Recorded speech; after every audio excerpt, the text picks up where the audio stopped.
இந்த அற்புதமான நிகழ்ச்சியில் மறுவாய்ப்பு சுற்றுல அழகான எங்கள் 2 நடுவர்கள் அறிவார்ந்த மதிப்பீடுகளை வழங்கி கொண்டிருக்கிறார்கள். இந்த நேரத்தில் இந்த மன்றத்தில் வந்து பேசுவதற்கு எங்கள் செந்தமிழ் செல்லத்தை அழைக்கிறோம். வாங்க யோகேஸ்வரி.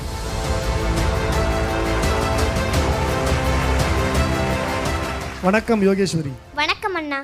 யோகேஸ்வரி எப்படி அப்படின்னா அப்படியே மெல்ல மெல்ல தடுமாறி அப்படியே வந்து தன் மீது வீசப்படுகிற கற்களை கொண்டே தனக்கான கோபுரத்தை இந்த மன்றத்திலேயே கட்டி கொண்ட ஒரு பேச்சாளர். அப்படியே ஒவ்வொரு சுற்றுலையும் அப்படியே உயர்ந்துக்கிட்டே வந்தாங்க. கடந்த சுற்றுல தான் வெளியேறி திரும்பவும் வருவேன் அப்படிங்கிற நம்பிக்கையோடு வந்திருக்கிறாங்க. பேசிடலாமா? பேசிடலாம். என்ன தலைப்பு? புத்தகமே என் சுவாசம். புத்தகமே என் சுவாசம் அப்படிங்கிற தலைப்பில் யோகேஸ்வரி பேச தயாராக இருக்கிறாங்க. சிறப்பாக பேசுங்க. வாழ்த்துக்கள். நன்றி அண்ணா. வாழ்க நிரந்தரம், வாழ்க தமிழ் மொழி, வாழிய வாழியவே. வானமளந்தது அனைத்து மளந்திடு வன்மொழி வாழியவே. எங்கள் தமிழ் மொழி என்றென்றும் வாழியவே. தமிழையும் உங்கள் அனைவரையும் வணங்கி புத்தகமே என் சுவாசமான கதை காரணத்தை உங்களோடு பகிர விளைகிறேன்.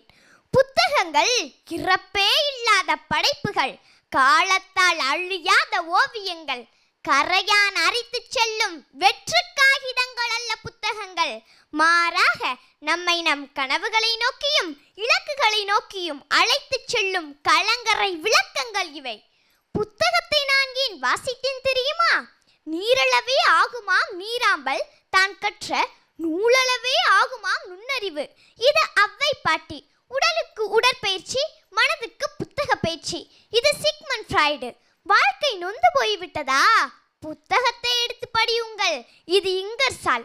இவர்கள் கூறியதால் மட்டும் நான் வாசிப்பை நேசிக்கவில்லை. சில வரலாறுகளை படித்தேன். புத்தகம் வாசித்து தடமாறி இருந்த சில மனிதர்களின் வாழ்வு தடம் பதித்து நின்றுள்ளது. புத்தக வாசிப்பை நேசிப்பவர்கள் சமூகத்தையும் நேசித்துள்ளார்கள். ஆம், செருப்பு தைக்கும் தொழிலாளியின் மகன் ஆபிரகாம் லிங்கனின் மனதில் அமெரிக்க ஜனாதிபதியாகும் விதையை போட்டது அவர் இளவயதில் வாசித்த ஜார்ஜ் வாஷிங்டன் புத்தகம். மகாத்மாவின் சத்திய சோதனை புத்தகம் மார்ட்டின் லூதர் கிங்கை உருவாக்கியது.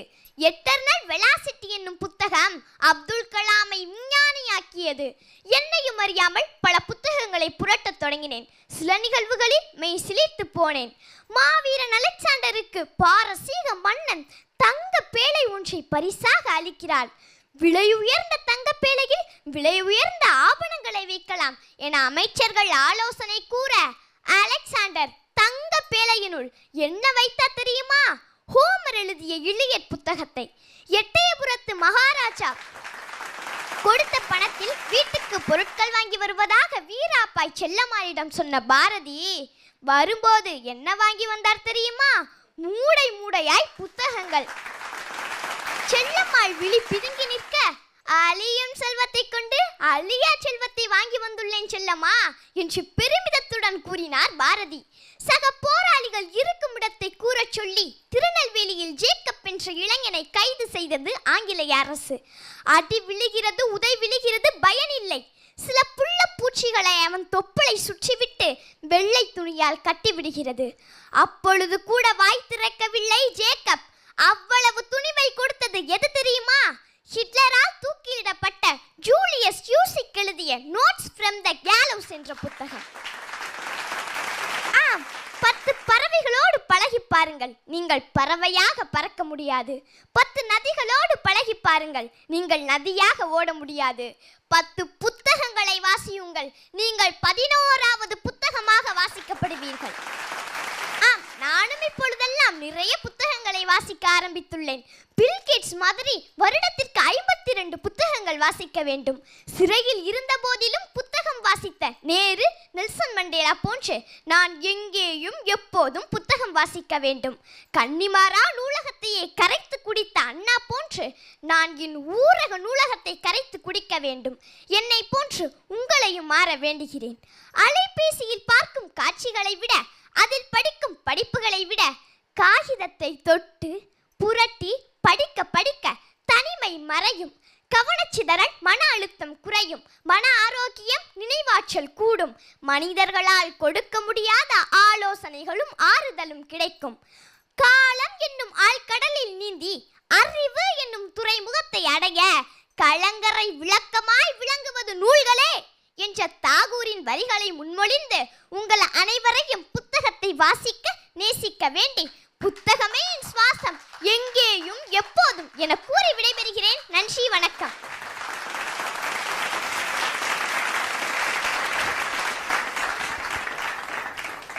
ரொம்ப அழகான ஒரு தலைப்பு, நல்ல நல்ல தகவல்கள், நிறைய செய்திகள் இருந்தது. எப்படி இருந்ததுன்னு முதல்ல கேட்டுடலாம். முதல்ல அன்பு அண்ணன் அருள் பிரகாசம் அவர்கள். ஒரு நல்ல புத்தகத்தை நாங்கள் வாசித்தோம். அந்த புத்தகத்தின் தலைப்பு யோகேஸ்வரி என்பது. புரட்ட புரட்ட புதிய செய்திகள் வந்து கொண்டே இருந்தது. ஒவ்வொரு செய்தியையும் அழகாய் பரதம் போல அபிநயமெல்லாம் பிடித்து அந்த முகபாவம், அந்த கை அசைவு எல்லாவற்றையும் ரசித்து கொண்டே இருந்தேன். புத்தக வாசிப்பு இன்றைக்கு குறைந்து வருகிறது என்பதை தாண்டி புத்தகம் வாசிப்பதால் என்னென்ன அகப்புற நன்மைகள் இருக்கும் என்பதை உன் பேச்சு மிக அழகாக மிக தெளிவாக எடுத்துரைத்தது.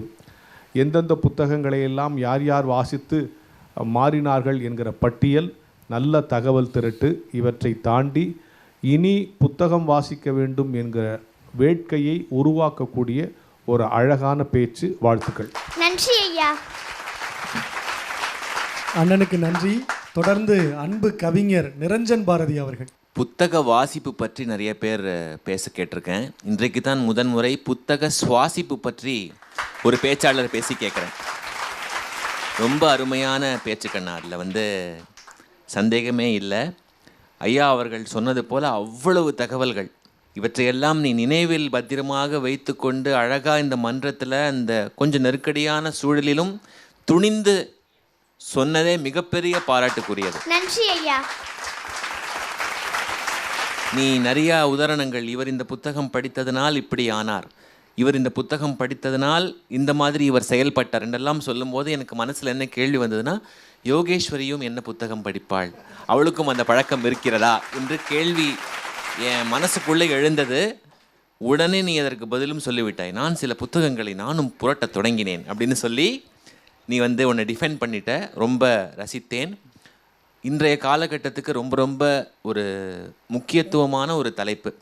இன்றைக்கு பல குழந்தைகள், இளைஞர்கள் அலைபேசிகளில், சமூக வலைத்தளங்களில் மூழ்கி தங்களுடைய நேரத்தை, தங்களுடைய வாழ்க்கையை வீணடித்து கொண்டிருக்கிறார்கள். அந்த மாதிரியான ஒரு சூழலில் புத்தகம் என்னுடைய சுவாசம் என்று நீ ரொம்ப ஒரு பெரிய கருத்தை, ஒரு மெசேஜ் இந்த சமூகத்துக்கு, குறிப்பாக குழந்தைகள் சமூகத்துக்கும் பெற்றோர்களுக்கும் இளைஞர்களுக்கும் நீ சொல்லியிருக்க என்று தான் நான் நினைக்கிறேன். அந்த ஒரு சமூக அக்கறைக்காகவும் என்னுடைய மனமார்ந்த பாராட்டுதல்களை தெரிவித்துக் கொள்கிறேன்.